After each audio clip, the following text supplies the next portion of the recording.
What's going on, guys? The Comics Kid 2099 here. Welcome to day 35 of the 365-day graphic novel review challenge. Today, like the last couple days, I want to talk to you about one of the Secret Wars tie-ins from 2015. This is Inferno, which was a 5-issue miniseries written by Dennis Hopeless and drawn by, I do not recognize the artist's name, Javier Garron.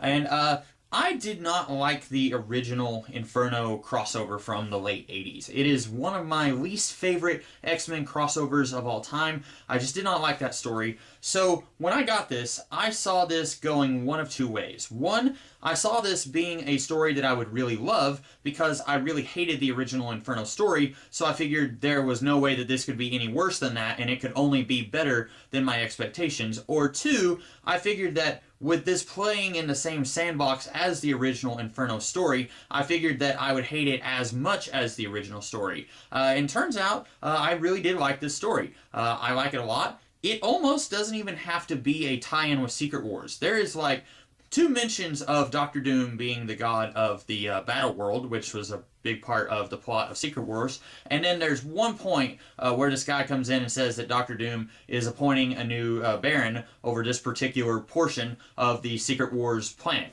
But other than that, this really doesn't feel like a tie-in to a big event. And that's definitely a plus for me because I haven't read the original, I've read the original Secret Wars from the 80s. I haven't read the Secret Wars event that this story ties into.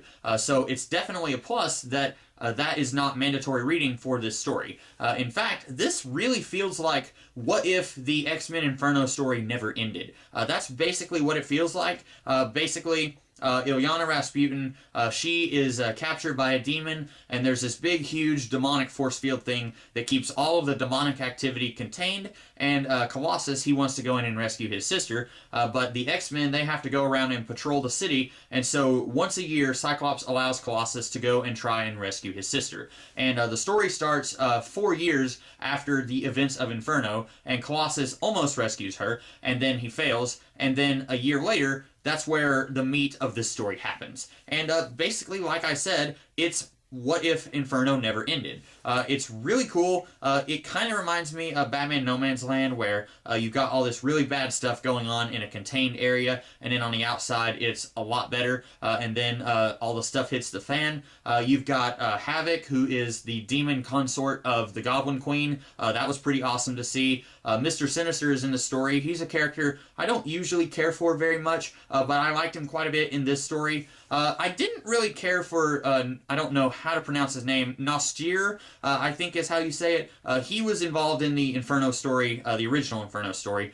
He was a big part of corrupting Madeline Pryor in the first place, and he had a very specific way of speaking in the 80s X-Men comics, and I don't feel like Hopeless has really captured his manner of speaking. He has more of a modern slang in his speech pattern in this book.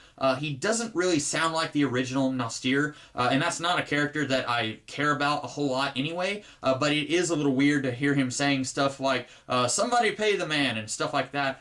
He doesn't sound like the original character. But overall, I really like this story. There are a few very minor nitpicks that are almost not even worth mentioning.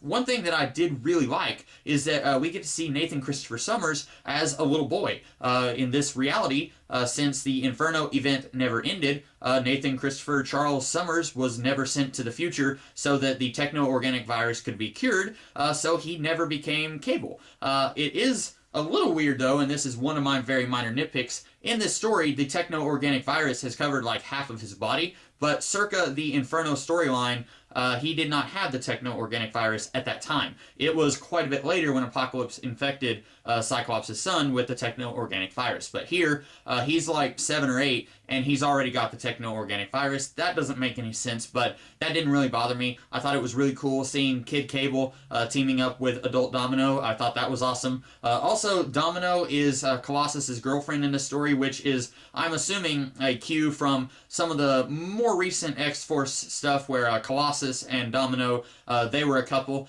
I want to say it was in Dennis Hopeless's X-Force run. I don't remember if it was just called X-Force or if it wasn't Uncanny X-Force. It was one of the more recent X-Force series from the last 5 years. But I do believe that is where Dennis Hopeless is getting that. And that's a little weird since Domino didn't even show up until a few years after the Inferno storyline. So it's a little strange that they're including her in this. But otherwise, I really enjoyed this story. It basically just acts as an unofficial sequel to the original Inferno storyline, and I liked it a whole lot more than the original Inferno storyline. So I definitely would recommend Inferno War Zones or War Zones. So if you are interested in checking out some of these Secret Wars tie-ins from a few years ago, this is one that I would definitely recommend.